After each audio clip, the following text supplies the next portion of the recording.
Here be monsters. The map was older than most civilizations that still dared to draw breath in the spiral arms of the galaxy. A relic, scribed onto stretched hide with inks that refused to fade.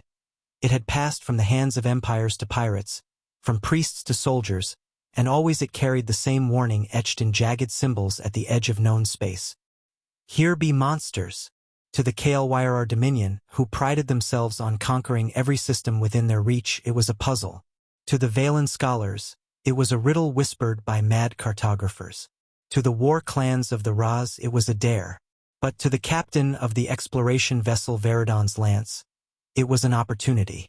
The bridge of the Veridon hummed with restrained energy as Captain Serix leaned over the star map.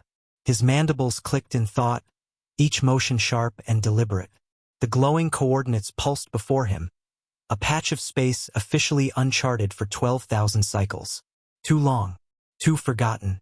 And yet, every culture that encountered the map treated that space the same way. Avoidance, silence, and fear. We could be the first, Serix said finally, his voice low, his eyes glittering with ambition. The first to find what the ancients feared. Riches, weapons, secrets, perhaps even the origin of the old monsters themselves. At his side, Navigator Velan shifted nervously. Or we find the monsters, Captain, the ones no empire dared to confront. Serix's mandibles curled into something between a smile and a sneer. Every monster bleeds. The ship's engines roared, and the Veridon's Lance turned its bow toward the forbidden sector. The first signs. The crew felt it before the sensors confirmed it. A weight like invisible pressure against the hull. Shadows that didn't move where light should have reached. Readouts flickered. Distortions crept across long-range scans.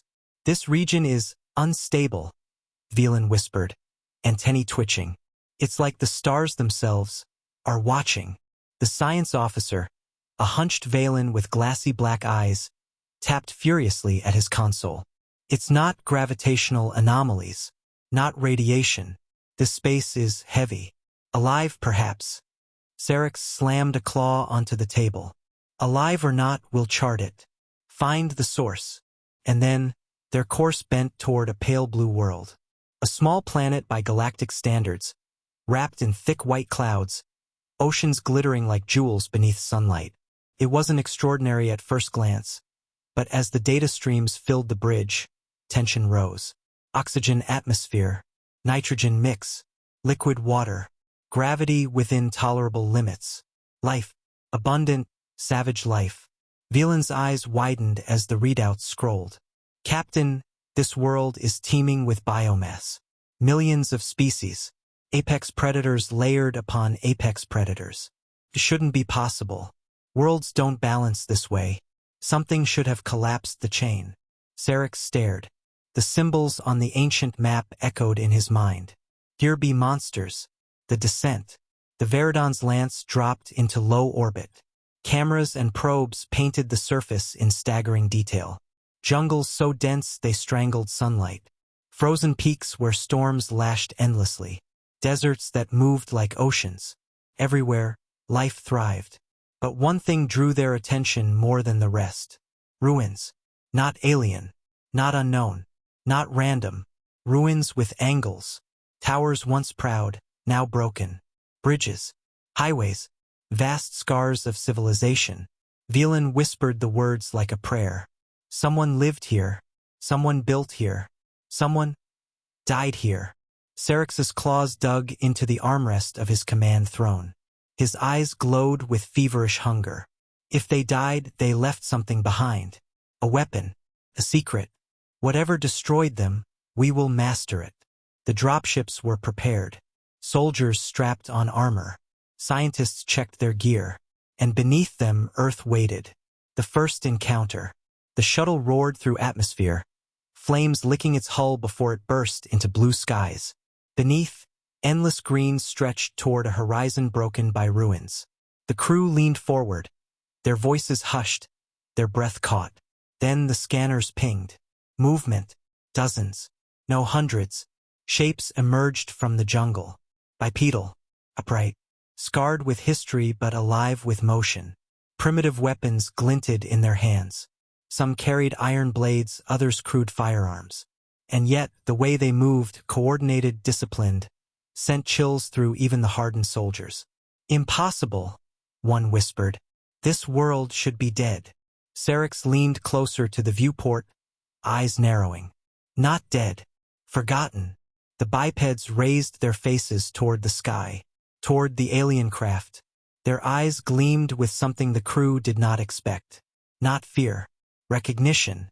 The realization. As the shuttle touched down near the ruins, soldiers fanned out information, weapons at the ready. The bipeds did not flee. They stood in silence, staring with a mixture of hostility and patience, as though they had waited a very long time. One of them stepped forward, broad-shouldered, weathered.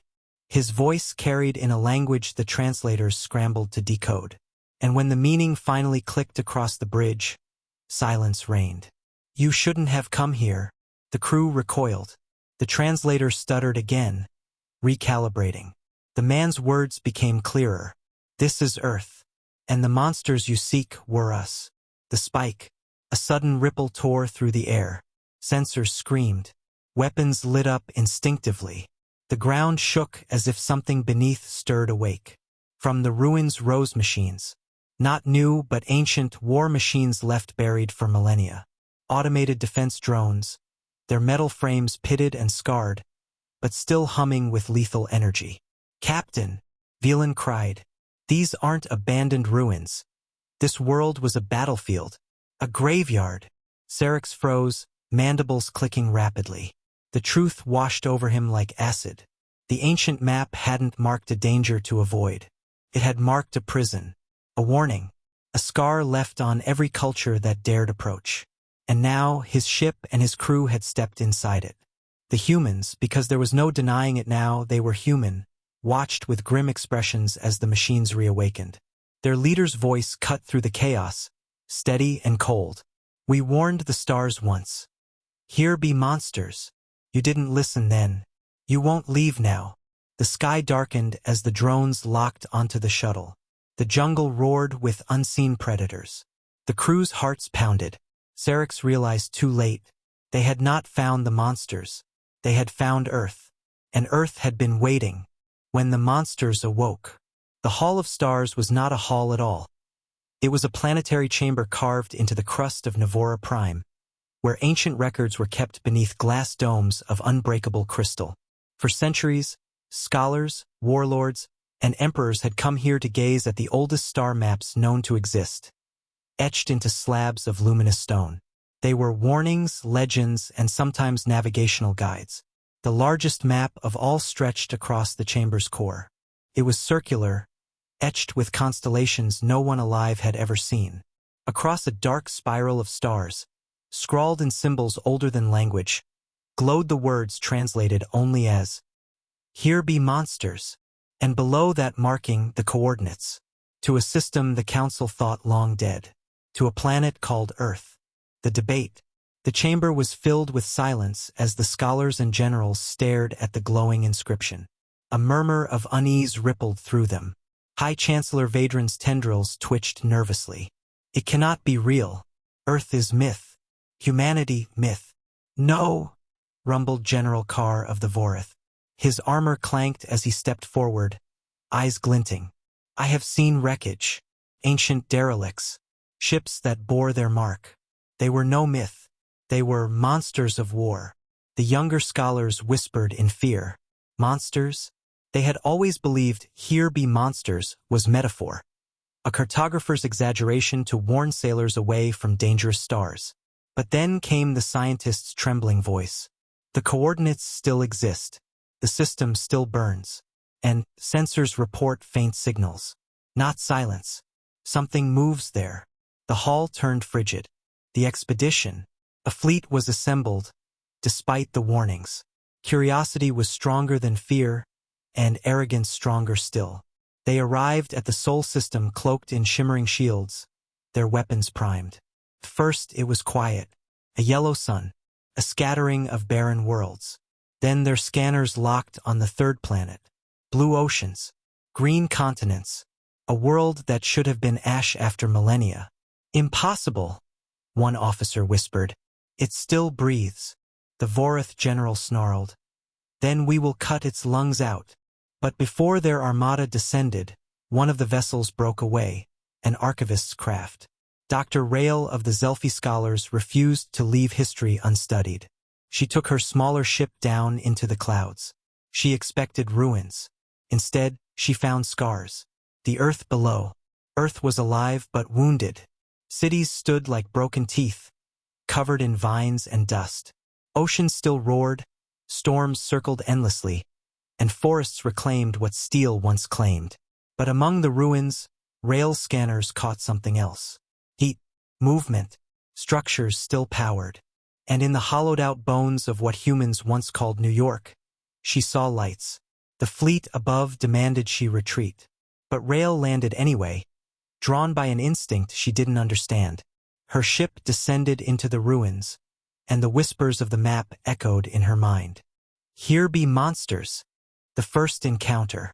It was dusk when she found them. Not creatures of shadow. Not demons. Not gods. Humans. They stepped from the ruins like ghosts, clad in scavenged armor, eyes glowing with strange devices grafted to their temples. Weapons built from technology that should not exist anymore. One man, tall and scarred, approached her craft. His voice was deep, steady, and carried across the wind. You shouldn't have come here. Rael's blood chilled. Her translator whispered the words into her mind, but she already understood. The fleet above demanded she capture one. But Rael couldn't move. She felt as if she stood before the map itself, before the truth of the warning. Are you human? She whispered. The scarred man's expression tightened, as if the word itself was forbidden. He lifted a weapon that hummed like thunder. No, he said coldly. We're what's left when humanity stopped being prey. The sky burns. Above them, the alien fleet grew impatient. Strike now, General Carr roared. Burn the cradle. Scatter the monsters to ash. Weapons charged. Plasma cannons flared. And Earth, quiet, broken, waiting, awoke. From the oceans, submerged war machines rose like titans of steel, water cascading from their armored hulls. From the forests, satellites long hidden flared alive, blasting energy beams skyward. The ground itself split open, revealing hangars filled with ships no one had seen in ages. Sleek black warcraft, bristling with weapons that hummed with impossible energy. The fleet above never stood a chance. Human war machines tore through them, not with numbers, but with precision. Each shot cut exactly where it hurt most, as if the humans had studied their enemies for centuries. Monsters in the flesh. On the ground, Rael could only watch in awe and horror. The scarred man and his warriors didn't fight like soldiers. They fought like predators. Every movement was exact, ruthless, and terrifying. Aliens had always thought of war as honor, as glory. But humans fought as if war was survival itself, as if every battle was the last. The scarred man turned to Rael as fire lit the sky. Do you see now? He asked. We were not monsters. You made us monsters. Every empire that came before you, every invader, every conqueror. We learned. We adapted. And we waited. He pointed skyward, where alien vessels screamed as they fell in flames. Your fleet thought we were dead. But we are the storm you warned yourselves about. And now you've walked into it. Revelation. Rael's voice trembled. The map. It said, here be monsters. The scarred human smiled grimly. Not monsters. Survivors. You just never understood the difference. Behind him, more humans emerged from the ruins. Not billions, only thousands. But each bore weapons and technology fused into their very bones, each more terrifying than entire armies. The realization hit her. The map hadn't been exaggeration. It had been mercy. A warning to the galaxy not to touch the place where predators had learned patience. But the galaxy hadn't listened. The final choice. Rael returned to her ship in silence. She could have fled. She could have carried the warning back to the stars. But when she lifted her gaze, The humans were already dismantling the remains of the fleet, salvaging, learning, evolving again. And she knew the truth. It was already too late.